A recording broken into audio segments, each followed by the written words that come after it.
Ladies and gentlemen, welcome to Lideres Latinas Building a Legacy, presented by Comerica Bank's California Hispanic Business Resource Group.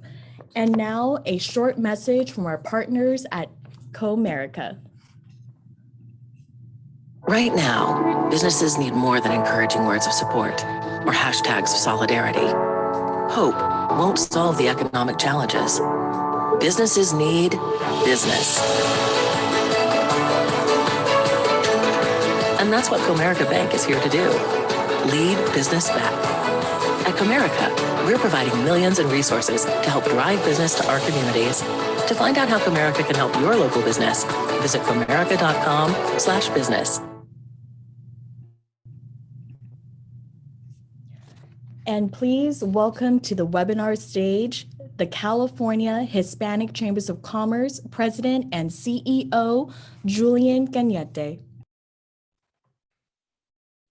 Good morning. On behalf of the California Hispanic Chambers of Commerce, I welcome you to Lideres Latinas Building a Legacy, presented by Comerica Bank's California Hispanic Business Resource Group.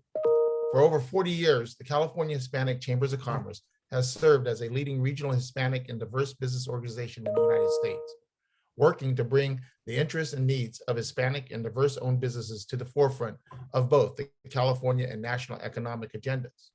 In honor of Hispanic Heritage Month, we are proud to partner with Comerica for this empowering conversation featuring Latina leaders who are working to increase social economic equality and prosperity for our Hispanic and underserved communities. We applaud Comerica for their California and their California Hispanic Business Resource Group for their continued efforts to empower our communities and small businesses. Now join me in welcoming Morgan Rector, Market President for Comerica Bank. Morgan? Thanks, Julian. Welcome, everyone, and thank you for joining us this morning as we continue to celebrate Hispanic Heritage Month. I'd like to thank Julian Cañete and the California Hispanic Chambers of Commerce for their ongoing support and commitment to serving and empowering the Hispanic community and small businesses across California. Diversity is a core value at Comerica. It's embedded in our business strategy, celebrated amongst our colleagues, and extended to our community and business partners. And embracing diversity and promoting inclusion has helped make Comerica one of the strongest banks in California and allows us to better serve our clients and communities. Like any successful strategy, it does require work and focus, some commitment, energy, and that's in part why we're here today. Hispanic Heritage Month is all about celebrating and recognizing the culture, influence, and contributions the Hispanic community and Latinos continue to achieve. Today, in partnership with our Comerica California Hispanic Business Resource Group, we not only want to celebrate Hispanic culture, but highlight Latinas who are truly making an impact in their communities. And with that, I'd like to hand the program off to our panel moderator today, Mark Gillis. Mark is executive sponsor of the Comerica California Hispanic Business Resource Group. He's the senior vice president at the bank and managing director at Comerica. So Mark, go ahead. Thank you, Morgan. And good morning, everybody. And I'm Mark Gillis, and I am the executive sponsor for the Comerica Hispanic Resource Group. So I'm delighted to have the opportunity to work with this distinguished panel this morning. And I thought, just to get things rolling, I think what I'd like to do is just go to each one of the panelists and give them an opportunity to introduce themselves very briefly, and then we'll circle back, and that way everybody has an opportunity to weigh in. So let me just start with Fernanda Kelly. So Fernanda is the executive director of Nytec. Fernanda, why don't you just give us a quick overview of what Nytec is and what your focus is? Hi, I'm so happy to be here with all of you today. So Nytec is a women online clothing brand. It stands for Not Your Typical Average Queen. It's an acronym, and it's basically created to embrace all females that are wonderful, that do not fit inside the box nor want to. Mm-hmm.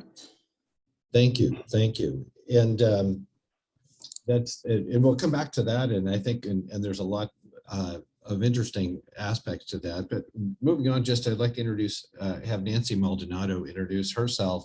She's the Chief Executive Officer of the Chicano Federation. So Nancy, say. Thank you. Yeah, thank you, Mark. And yeah, thank you for having me. It's an honor to be here and share this space with these amazing women. Yes, I'm Nancy Maldonado. I'm the president and CEO of Chicano Federation, which is a 53-year-old nonprofit located in San Diego. And we specialize in social services, primarily geared towards helping low-income families. And we do a lot of advocacy and advocate for the policies that affect people's lives here in San Diego and across the county. Thank you for having me. Thank you. Thank you. And we also have Carolina Martinez, who's the Chief Executive Officer of Cameo. Yes. Thank you, Mark. Hello, everyone. I'm so excited to be able to join this panel. I'm the CEO of Cameo. We're a statewide network of business resource organizations throughout the state of California, providing business assistance and capital to various small businesses. We do support the organizations through capacity building, advocacy, and we do foster ecosystems. And our members, which add to over 300, actually served 84,000 small businesses every year. So really happy to share the stage with such amazing women. Thank you. And we have our final panelist is Hortensia Lopez, who is the Chief Executive of El Concilio. So Hortensia, please introduce yourself. Oh, blessed morning, everybody. My name is Hortensia Lopez. I'm the Executive Director of El Concilio of San Mateo County. El Concilio of San Mateo County is over 45 years old, and our mission is to increase educational and employment opportunities and ensure access and quality of life services for underserved communities in San Mateo County. We do that through 5 core programs of individual and family support, health and wellness, education and employment, community awareness and protection, and environmental programs. Combined with all of our partners, we serve probably over 10,000 clients a year in the various programs. And I want to thank Comerica for being a continual supporter of allowing us to continue to serve all these underserved communities. And I also want to shout out to California Hispanic Chamber. I was a member and officer in the 1990s, and it's so pleasing to see that you are still thriving. And Julian, you're a young man there. I can see we've had some years, but it's good to see you back in the seat. Thank you. Well, thank you, Hortensia. So just going back to Fernanda, I was doing a little research on your background, and I just thought that a quick summary of your accomplishments, combining an Emmy Award-winning actress, you're an entrepreneur with your own brand, and also you've combined that with activism. And one of those things that stood out was a medical gown project that you were integral part of that. I would say you're kind of a Renaissance woman whose message is that it takes courage to realize your potential. And perhaps you could talk a little bit about how you found the courage to launch a brand that ties into who you are and supports the issues you care about. Wow, Mark, thank you so much. Thank you for all your compliments and your kind words. Yes, so just to touch quickly based on the medical gown project, it was something that was born out of that pandemic, out of a prayer for me to want to help the community in a way. And so basically, long story short, after a year, we were able to donate over 2,000 medical gowns to doctors, COVID patients, nurses, all across the United States with the support of many wonderful people. So it was a beautiful campaign, and I'm very, very proud of that. So yes, and the courage, I mean, to answer your question, the courage to launch a brand, you know, that supports the issues that I'm passionate about. I think as an artist, I genuinely, I don't think I can create anything that isn't true to who I am. My values as a person, my values, my passions, you know, who I am. It's basically who I am. Sometimes I wonder what life would be like if I was less mission driven or less opinionated, because, you know, my clothing line does push the envelope, and I do use my clothing line in everything that I do, every form of art and project that I'm involved with, to realize my voice, you know, to really speak what I feel. And it's a very visceral part of me. I cannot not be myself. So everything is born from a place of truth. Everything that I do is born from a place of passion. And if I can inspire anyone else to tap into their inherent power and passion, then I have done my part. Yeah. Nytec is really an interesting kind of development in your career path. And, tell me a little bit about sort of what inspired you to launch the brand. So I launched Nytec after being laid off from Univision. I had a very successful 7-year run with a national show. That's where I won my Emmys. And it was a travel show. And, as an artist, I have to keep expressing myself. So it was born out of the need to keep connecting with my audience. I understand the role that I have as a public figure. And so I really wanted to create something where I could speak and share and make it okay to be who we are. Coming from television background, I was told how to dress, how to look, how to be thin, how to be this, you're not that, you're not. So it's just like, I really want to break that for my followers and for the women that tap into Nytec. So who inspires me? The women in my environment, my mother, my aunts, my grandmother, like the youth inspires me because it's the new generations that need to see that we can do it and that they can do it. And so, that's basically my inspiration and it's my everyday inspiration. So basically I can just show that we can make the impossible possible. Yeah, well, it sounds like that's what keeps you going and it's what inspires you. So that's very remarkable. Just moving on to Nancy.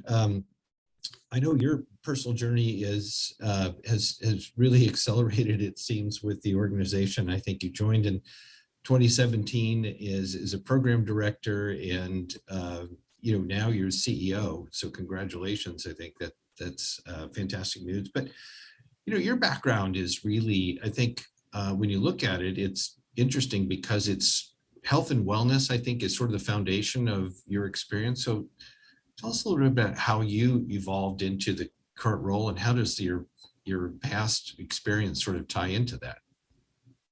Yeah, absolutely. So one of the things that I was working in health and wellness and really advocating for communities, particularly communities of color, to do things to improve their health. And no surprise to any of us, right? When people are focused on meeting their most basic needs first, some of these messages just don't resonate, right? If I'm worried about paying my rent, I don't particularly care about walking 30 minutes a day because it's just not a priority. My family is, and things like that. And so, when I discovered Chicano Federation and the amazing things that this organization was doing here, not just in San Diego, but also in Riverside, in Orange County, and all of the programs that Chicano Federation offered, it really spoke to me in terms of here's an opportunity to really meet people where they're at, make sure that we're meeting their most basic needs first, and then kind of start to build that whole picture, right? Look at the whole family, look at the whole person, and really wellness is everything. Wellness is not just physical, it's housing, it's healthcare, it's childcare, it's all of these things combined. And here was my opportunity to bring that full circle for families. And it was a perfect opportunity to bring in my health and wellness knowledge. And, you kind of mentioned that, I started as a program director and now I have the honor of being the president and CEO. And, one of the things that I like so many other people, that this work is important to me for a number of different reasons. One of the things is that at Chicano Federation, we focus on working with children ages 0 to 5. And we all know how critical that age is for children, but we also help parents navigate this tender age in this important period in their child's lives. And how amazing is that to have that support as you're kind of navigating parenthood, which, as we all know, is a whole different experience in and of itself. So not only are we addressing families' most critical needs, but we're also ensuring that families sometimes, that don't speak English or that are English as a second language, we're ensuring that they have a really safe and inclusive place that they can trust and that they can turn to. And that to me is so important. As a daughter of immigrant parents and as someone who knows all too well the struggles that some families face here in this country, it's really important for me and for my entire team to offer that space for families and know that they have a place that they can come to and that they can trust. Yeah. Well, providing that support is so critical. And I think really the organization, when I look at your website, you deal with a really broad spectrum of people in regions. So talk a little bit about sort of what the needs of your clients really are, where they, you touch on a little bit, but what are they really kind of critically facing? Absolutely. So one of the things that we've always done is making sure that we go to our community and ask them what their needs are. Never make the assumption that we know, that because we belong to a certain community or we are of a certain background that we know what the needs are. We always ask our families, like, how can we better serve you? How can we better help you?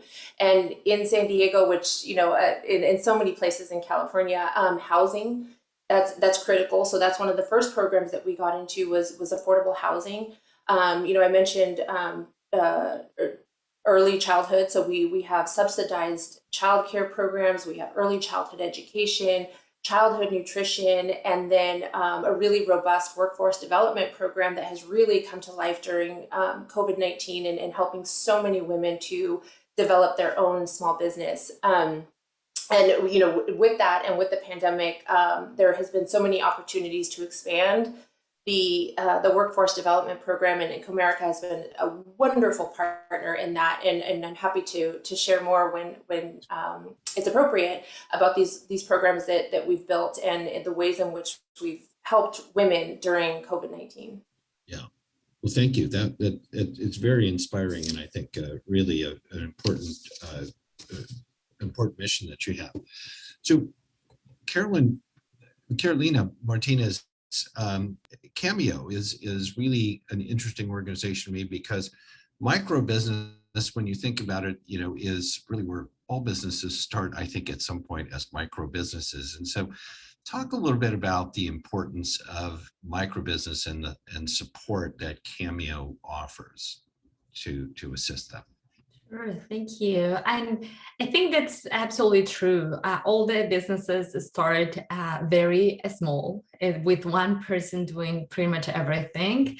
And I think the concept of micro business for some reason is not well known, if we could say, right? So people think micro businesses and they don't really focus on the same way that small businesses, people think that it's just, maybe it's more like a confusion between micro and a small business, but 95% of the small businesses in California are actually micro businesses, which are those with 5 employees or less and with capital needs of up to $100,000.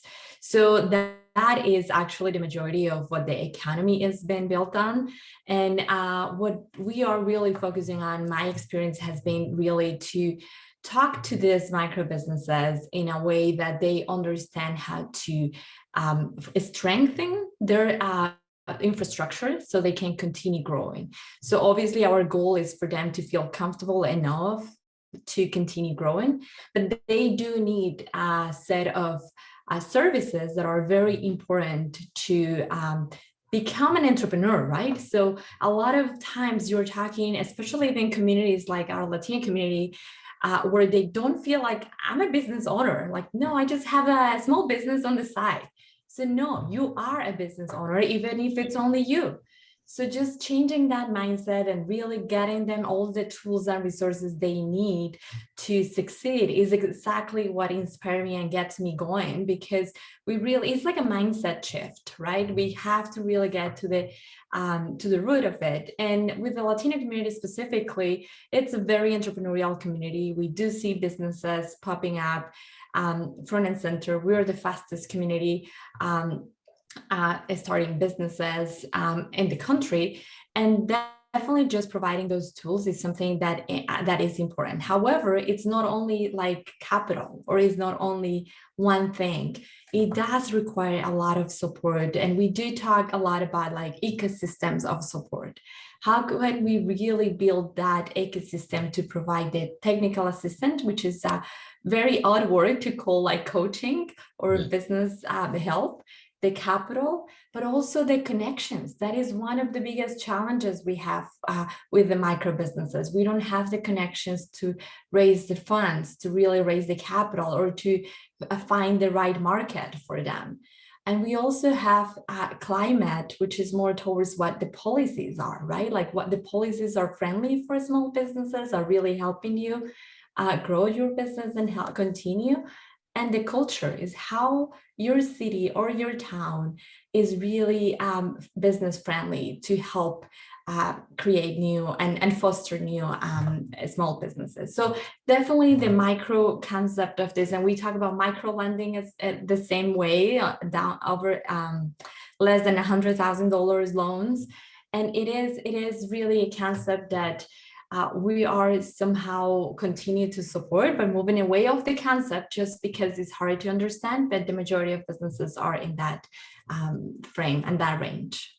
Yeah, so you're describing it as really creating sort of an ecosystem, but it's also a mental shift for the entrepreneurs to kind of view themselves as a business and to really be able to kind of think about themselves as being the driving force, sort of the CEO of their own micro business. So yeah, that's I think a really interesting transition that people have to make, and I think a lot of it is you started to touch a little bit on coaching, and it seems like that's something that's a critical aspect of this.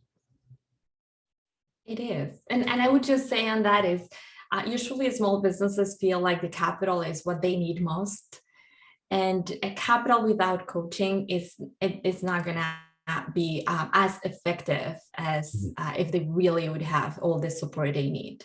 So really understanding what to do with the funding, how to really be more efficient and use it properly to really grow your business is a key component. And there are several like organizations and resource partners that could help small businesses on that end. So what we really focus on Cameo is how could we really connect those resource partners with the small businesses at the same time that we strengthen and build the capacity of the consultants so they're ready to really serve the small businesses. Yeah. So it's really kind of trying to balance all of those forces and make everything come together, which is the big challenge.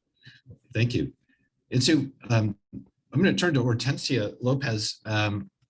So Hortensia, El Concilio is an interesting, has an interesting focus in terms of there's a number of things I think that the organization is engaged in, and one of them is increasing education, employment access, and quality of life services. And I'm seeing kind of a thread between really all the panelists is that quality of life is kind of an important part of the approach. So tell us a little bit about that and just what is your organization doing to try to help foster that. Well, I think certainly, and I'm quite impressed and inspired by all the panelists. You ladies, you are well below. I'm just inspired. You're going to take care of this world for us. But getting back to your comment, Mark, the quality of life is essential, because if you're not healthy, how can you work? How can you take care of your families? How can you participate in the communities and ordinance and advocate for your children or your parents, whoever it is? So Concilio came about looking at the issue of health, as in at that time, there was no Spanish-speaking workers that could provide health services for Spanish-speaking persons. So we addressed that issue with the county and said, if your people aren't healthy, then they're not going to be able to work. They're not going to be able to clean your houses. They're not going to be able to do your lawns, as well as go to education and attend. So we decided to look at the field of health and created when we did the assessment of the community and what the needs were, we found diabetes was a very chronic disease affecting community. This is back in 1994.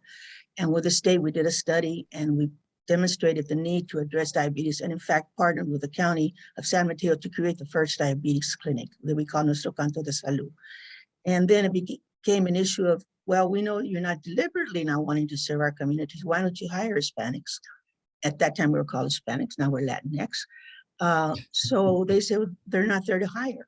So then we created the signature project of the Promotor model. which is the concept of train the trainer here. And basically it's an old model, was developed in the rural countries because the rural countries don't have access to a lot of services. They train somebody from the community, that person then goes back to the community to train other members.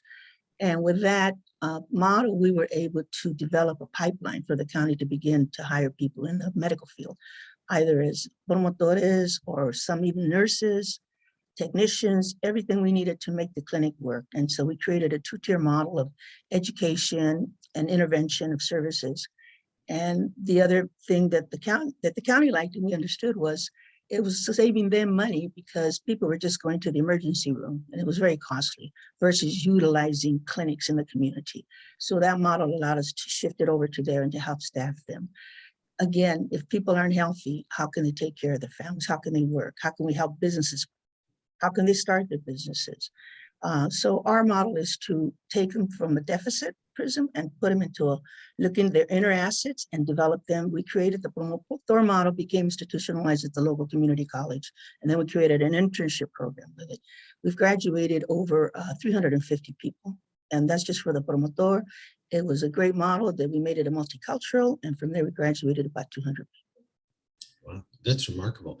It seems that, you know, it stands to reason that if people aren't healthy and they're not feeling well, you know, it really impacts everything, both family life, their work life and all of that. So a lot of what you do, it seems, is, you know, kind of education and outreach to the community to try to get them to pay more attention to their health. And what are the challenges with your clients in terms of focusing on their own and their family's health and well-being? Well, I think Nancy resonated the comments about, you know, if they're not healthy, sometimes they don't even know they're not healthy. It's just they're working and going on with life, and they're concerned about feeding their family and making sure their kids go to a good school, or the kids are able to play in the playgrounds. They're not exposed to gangs, and all of that takes their energy and their passion for their family. They're going to take care of the family, and so therefore, our physical condition is nothing that we think about. Oh, maybe there's, you know, I'm getting blurry vision. Oh, you know, maybe I'm going to the restroom too much. Does not alert them that, you know, maybe you have diabetes and maybe you need to get checked for that, which is one of the most prominent chronic condition in our communities. And it's just because, what is your priority? My priority is taking care of my family. So what we do is we've created what we call a family-centered, community-based, culturally competent model. So the whole family is involved in it. That's how you begin to engage them. And you just have to continue to follow them. And the promotores do an exceptional job of teaching them about compliance. Once you go to the clinic and follow up, you need to follow up. You need to bring your children in. When we have a patient, we would tell them, you need to involve the family in helping you address your condition. So it's got to be family-centered. It's got to be community-based, culturally competent to work, and involved all the people that have a role and a responsibility. That means the county clinics, the county hospitals, the whole, you know, medical sector, and the community itself, the churches. Everybody has to get involved. Yeah, and I think what we're seeing today, particularly with the pandemic, is that people are, I think, becoming more aware of just, you know, in terms of, you know, vaccinations and taking care of their health, because, you know, many of our frontline workers in particular who can't work from home and, you know, they're out and about, it's really critical that they recognize the health, take care of their health when they're. Yeah, and it's not only just critical, it's essential that they're made available at the times when people can take advantage of them. There was some suggestions that the Latinx community just didn't want to get tested, just didn't want to get vaccinations. Well, when they're working 2 or 3 jobs, you really got to find an area. You got to take it to them. You got to be where they are. What times are you available? It's not 9 to 5, Monday through Friday. It's got to be at church on Sunday. It's going to have to be Saturday afternoon, or you'd be surprised. But they're finding it's more about access. And yeah, that's really interesting. Nancy, just turning to you, I think some of this overlaps with your mission as well. And is that kind of the conclusion that maybe you're drawing and your organization is drawing too, in terms of outreach and kind of meeting people where they are?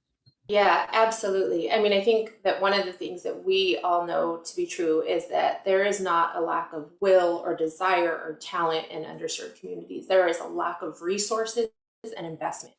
So it's not that people don't care or aren't paying attention, it's that they don't have the resources and the capacity. And that's where we come in, right? That's where all of us come in. And I think that's what's the message that's coming across, is that when we meet people where they are, and for us, for our program, is especially women, one of the things that we found is that women were already organically doing so much within their homes, and so many of the things that they cared about within their communities that had so much opportunity. All that we needed to do was provide, I've heard the coaching, right? That we needed to just provide that additional support, and that people can and will flourish if there's that investment in that and providing those resources. One of the things I mentioned earlier is our workforce development program, and I want to brag about it because it's been really successful in helping literally thousands of women to start their own businesses here in San Diego County. And really it was about just training women, giving them the skills, the resources, but also the mentorship and the coaching. And we have helped thousands of women to become entrepreneurs. And I will shamelessly brag that, COVID-19, obviously we saw, unfortunately, so many businesses close their doors. The businesses that we worked with, the women entrepreneurs that we worked with, actually saw an increase in revenue during the pandemic. And again, I think this just so clearly speaks to the power of providing resources and investing in communities and investing in people and seeing their potential, and just giving, the coaching, the mentorship, and these communities can flourish. Yeah. Fernanda, I just maybe building on that a little bit is, I think the inspiration aspect of that comment, it seems to tie into maybe Nytec, and is that kind of an avenue that you think maybe you can pursue and kind of encourage people to take those risks and step out and be entrepreneurial? Yes, just listening, Mark, to Nancy and Carolina and Hortensia, I am from San Diego. So I hear Nancy speak, and it's such a wonderful opportunity to meet her, to meet all of you ladies. And I feel these kind of resources are out there.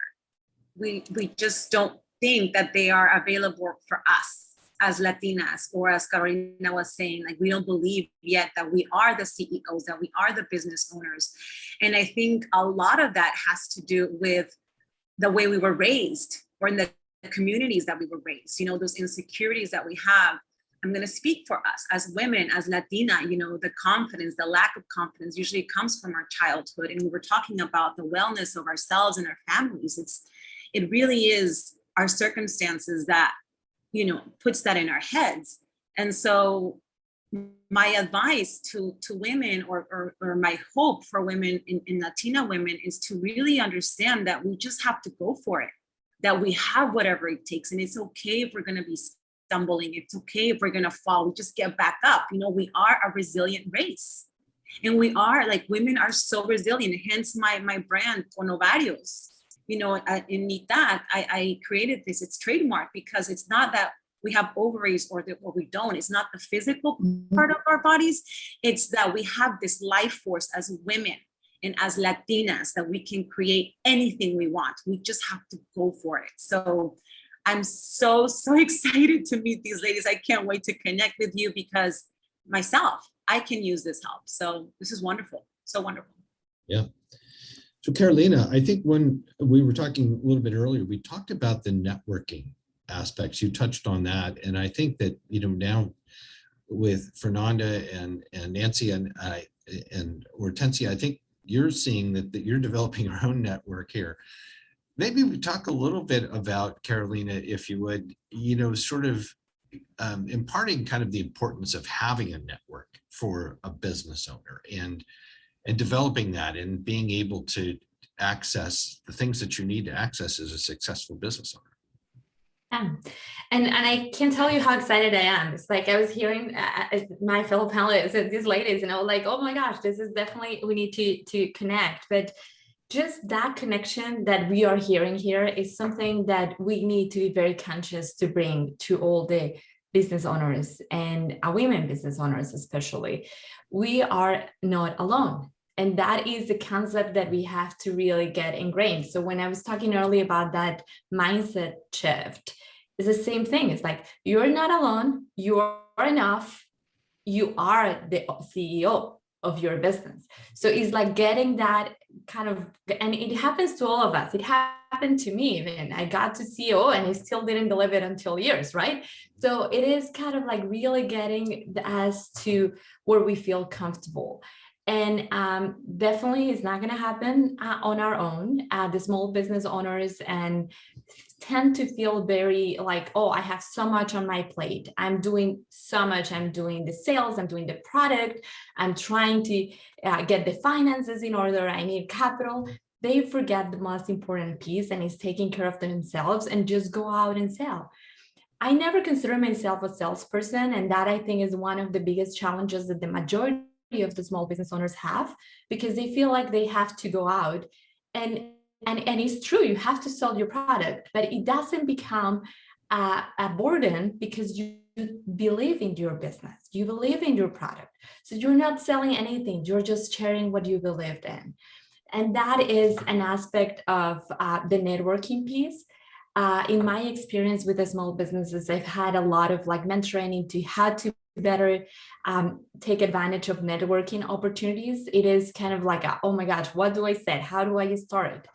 And it's just that, it's share what you believe in, is not selling your product, it's just really learning about other businesses and sharing what your experience has been. And sometimes those relationships develop in a way that could really help your business. So don't think about it as selling and just doing a job, but really like enjoy it, just connect with others. And in underserved communities, I would say that we are seeing especially a challenge in providing those networking opportunities. And that is an area where we should be focusing more, like really connecting to between the small businesses. We do have a lot of our members in Cameo that have been offering spaces for the small businesses to connect. Now, most of them are virtual, so it is easier for people to connect because the times can help. But it also, some of them are doing it in person. Maybe it's a coffee. Maybe find your chamber of commerce, the Hispanic chambers in your region. Maybe find some of the support, the women's business centers. They do have support as well. So and the majority of them are providing them also in Spanish. So having that connection could really help you. And the same, and I would just say one more thing is not only between your peers, also try to connect with resource partners that could help you connect to new markets, or that could give you ideas on how to grow your business. So those kind of connections are very important and vital for the success of a small business owner. Yeah, no, that's a great point. And I think a lot of, just getting back to the comments about selling, and I always think selling is a lot of listening, you know, and that's right. And really, I think when people realize that you're really kind of have a communication and you're really trying to identify, you know, a need from someone, then, and if you have the solution, I think then there's really not, you know, it's just organic, right? It just becomes sort of natural.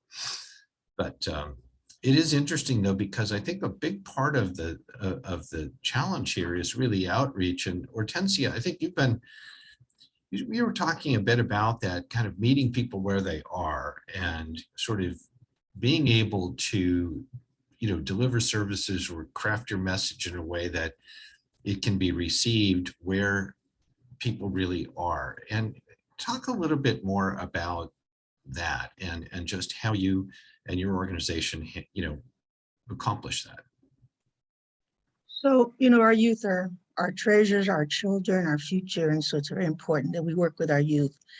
And so working, there's a city called East Palo Alto that is in San Mateo County that some of you may or may not know, but in 1985, it was the #1 homicide city in the United States of America.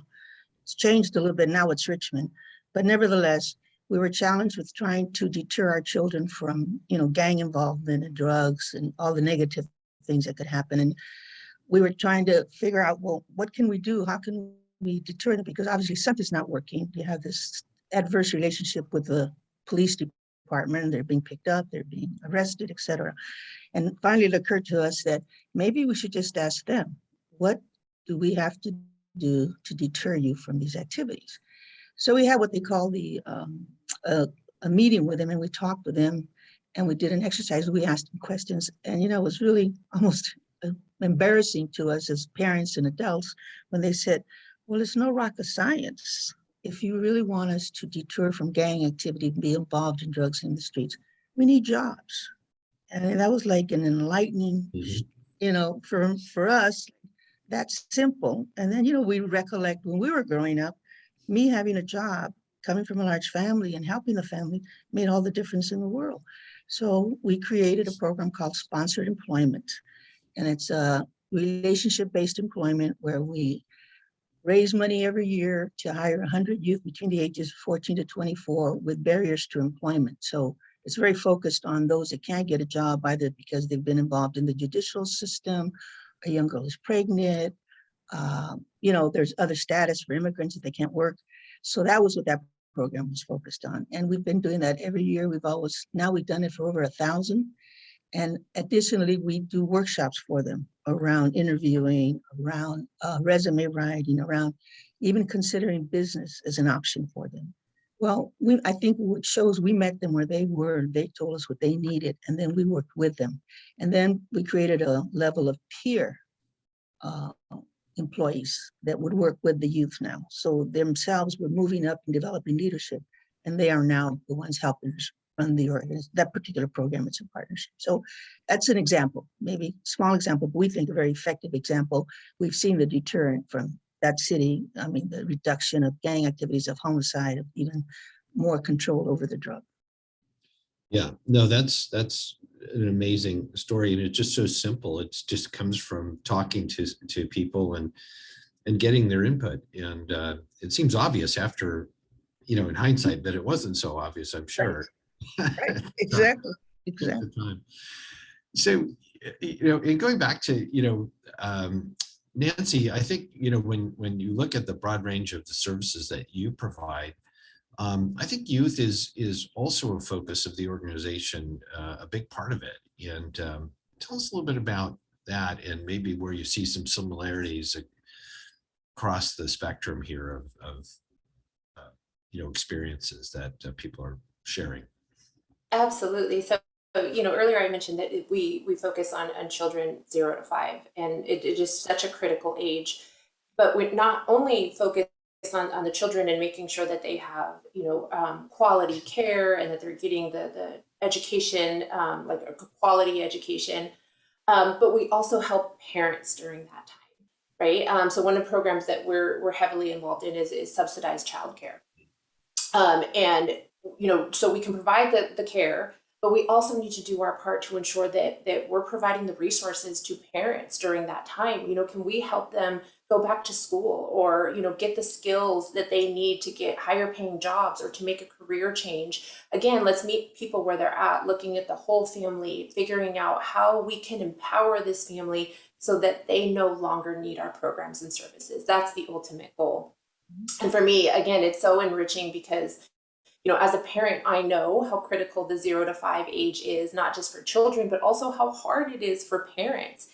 And I often think about, right, how hard it is to be a parent. Now, I imagine being in a country where you perhaps don't speak the language, where you don't have your support system, where you don't have your family. And I can't even imagine how hard that would be, right? I thought it was hard speaking the language and having that support system. So the fact that we can provide that kind of soft landing to new parents means everything to me, because not only does it help build a better future for that family, but it also helps to create a stable environment for children. And I can't think of anything more important than investing in our children, because they are the future. So we have a number of different programs, but again, that's really our focus area, 0 to 5 and the parents as well.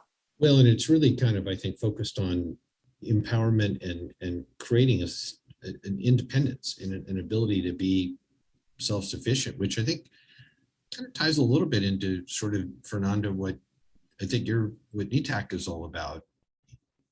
Yes, and not only Nytec as my brand, but I'm very proud to be part of MASIF, the Mexican American Cultural Education Foundation, which kind of is doing exactly what everyone is talking here today. You know, the mission is just to change the narrative, to change the narrative of ourselves, of the youth, you know, of the society, by educating the community about like the endless, you know, positive contributions that we have made as Mexican American people, or as immigrants, or as Latinx, Hispanics, whichever you identify with. And so these kinds of organizations like MASIF is so key. You know, it's so key because maybe it's not addressing the, you know, the youth, like the younger generations, but it's impacting the ones that already have a chip inside, that have already determined I'm not good enough, or this is my destiny, or as a Hispanic in a country that I don't feel like it's mine. It's like all these things that we put in our heads. You know, MASIF through sponsorships, through live events, through seminars, through bringing amazing people to seminars, is really creating consciousness for this. And so it just inspires me to be a part of MASIF, to have Nytec involved. I'm a dear friend of Dr. Jose Luis, and I'm just so proud to belong to something that creates this kind of impact and changes the narrative, which is, I think, the most important and difficult part to do. Yeah, and it's important, I think, for people's self-worth also to feel like they're really contributing and that they have a stake, and that what they can do, you know, personally is going to impact their life in a positive way. And Carolina, I think that's probably very, very central to your organization in just terms of creating that sense of accomplishment and being successful. And I think everybody responds well to that. And I think that's a big part of probably what your focus is. And maybe you can talk a little bit about sort of some of the success stories that you have experienced in your role there. Well, I think it's definitely having that positive attitude helps the small businesses. And I think by the time a small business is able to find the resources and realize there are people available to help them through the process, I think that is just a big relief. Because as I was saying, there is a big burden when you start a business to try to do everything on your own. When you realize you have other people supporting you, is definitely a great relief. I would say, like, we've had so many cases in the past year of how the small businesses and the community were able to be reached and provided the information to continue in operations. And I was hearing Hortensia and Nancy about how they're reaching the communities, and even though kind of they were focusing in health or housing, it is exactly the same for us in the small business side. We did see last year, for example, this year actually, you never know when you are anymore, but this year for the California Relief Grant, there were grants for the small businesses. And one of my main concerns was, how do we reach the small businesses that really need it and don't have the connections to really understand where those grants are or how to apply for that. So we are seeing like examples of organizations that were not reached until very late in the process because they never heard of it. And in all the newspapers and everything, I mean, I saw it in all the media communications, and we tried to put it out everywhere, and they were still not aware of that.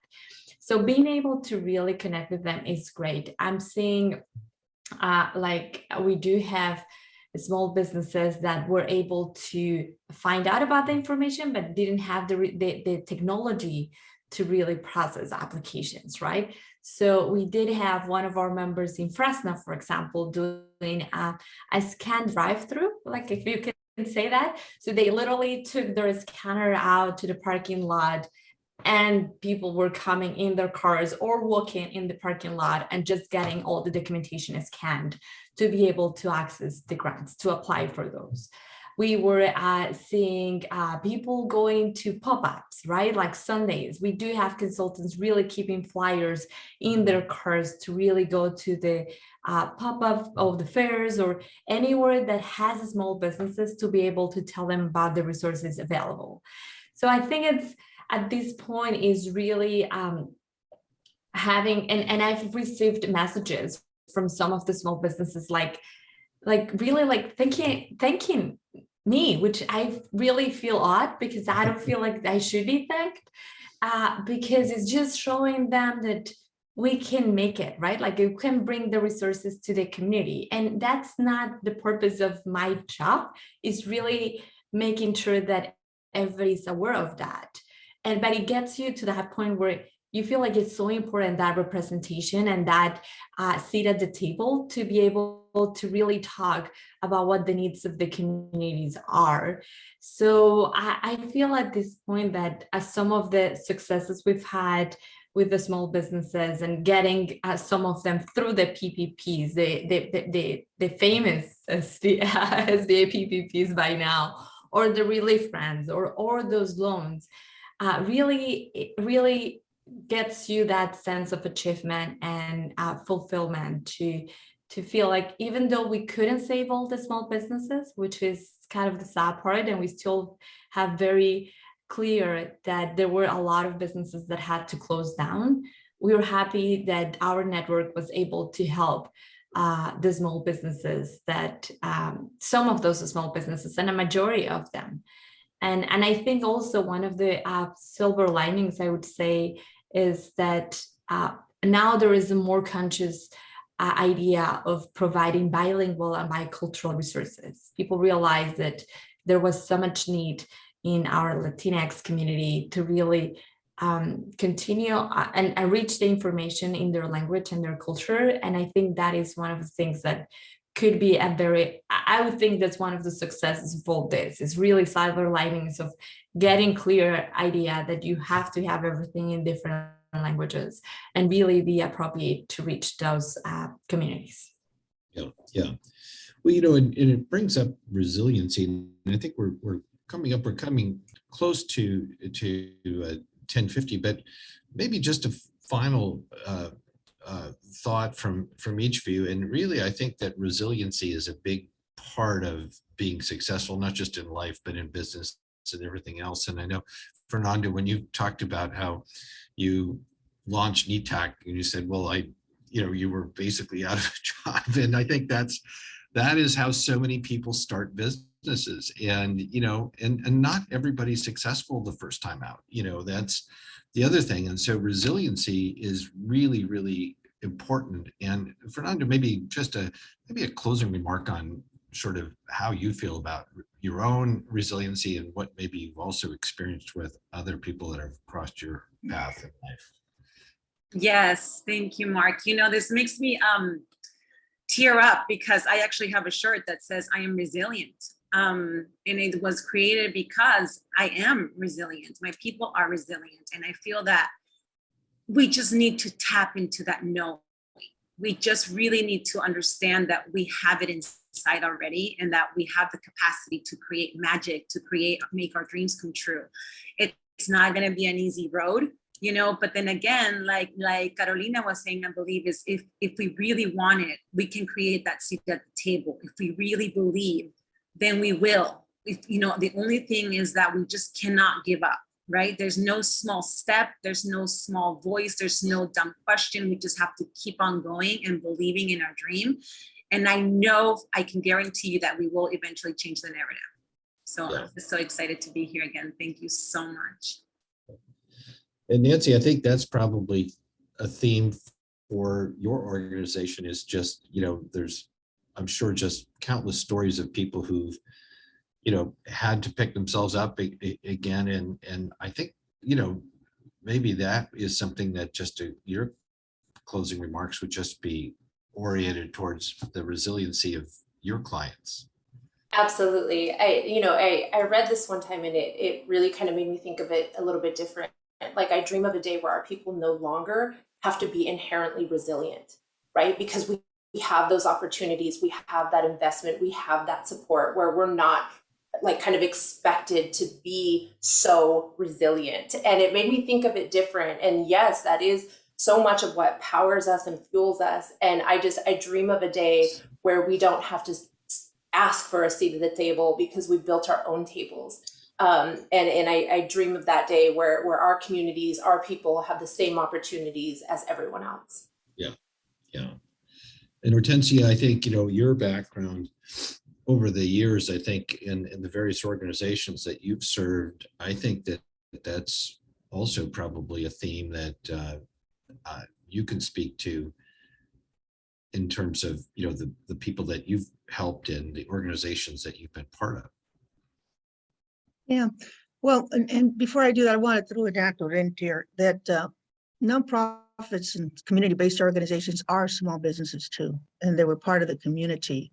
And that's why it's important that we connect, like today, the discussion, so we know where we live. We're in Redwood City in an unincorporated area of North Fair Oaks, and it's one of the second most impoverished area in San Mateo County, but you have this big corridor of small businesses. And people say, well, there's a lot of business there. I said, but this is small businesses that are marginally surviving. That's why they have a small business. That's how they're able to live. Now let's just take them up another level. So I just want to leave that for the business people, because we are small business and we have the same challenges as it relates to managing businesses, as it relates to bringing in income, but our services are soft, but they're critical. And so I think it's important that we not overlook what's there. The resiliency, I always think that intergenerational leadership is key to keep us moving, because our generation, and I'm a baby boomer, I'll throw it out there, we grew up at a time when we needed to be strategic. We needed to have strategies to live with for our family, to survive. And that was the resilience that's been shared time, in and out, is the resilience we have in us. We come from ancestors that had to be resilient, indigenous populations. I mean, we go back to our history. So it's important that we continue to, as Fernanda said, share the successes of who we are, how we've gotten here, what we've contributed, because we have to be role models for our children. That's how our children learn. That's how we're going to shift that deficit prism they look from, to looking inner self to themselves. What are your assets? Let's just work on that. I belong to an organization, have been for years, called the Chicano Latina Foundation. And basically we work with young Latinas to promote their leadership, academic, and personal development. And we give scholarships. But one of the components we've added in the last years is Leadership Institute, where we help them develop leadership skills. And they have said that has made the biggest difference. We've taken over 500 through it. Our retention rate from moving them from junior colleges to graduate school is 89% get through. And so for us, we're doing something right, but it has to do with starting the basis of who they are. Let's move them, let's shift their paradigm of thinking and help them the resources to move ahead. And you have those that have been successful businesswomen. So I think all of that just speaks to it, and we have to continue to acknowledge that and be role models for our young women. Yeah. Well, we've got some tremendous role models here, and I must say I've been really impressed and gotten to know each one of you a little bit, I think, which has been really gratifying. And as part of the Hispanic BRG, the BRG within Comerica Bank, I think really can do a lot to help connect to the organization, to your organizations and your clients. And we've created ambassadors within the bank who really their job is to really be more externally focused, to try to draw people in. And I think that's another part of making the connections between organizations that are serving people and addressing needs, and helping to make Comerica Bank be more responsive to that. So we're very excited about that. But I'm really, really pleased to have had this opportunity, and I really want to thank all of you for your really thoughtful participation. I think you all have had very, very successful careers up to this point, where you're really focused on serving the community. And I think it's really making a difference, and it's making a difference in California and beyond. So I want to thank you for that. So we're at 10:59, and I think we are very close to our limit here. So again, thank you so much for your participation, and thank for everybody who called in, and hopefully this was something that everybody got a lot out of. Thank you, Mark, for your moderating. Great moderating. Thank you. so much. Thank Thank you. you, everyone. All right, Mujeres, I'm going to touch base with you. Sí. Please do. Bye. Bye. Bye.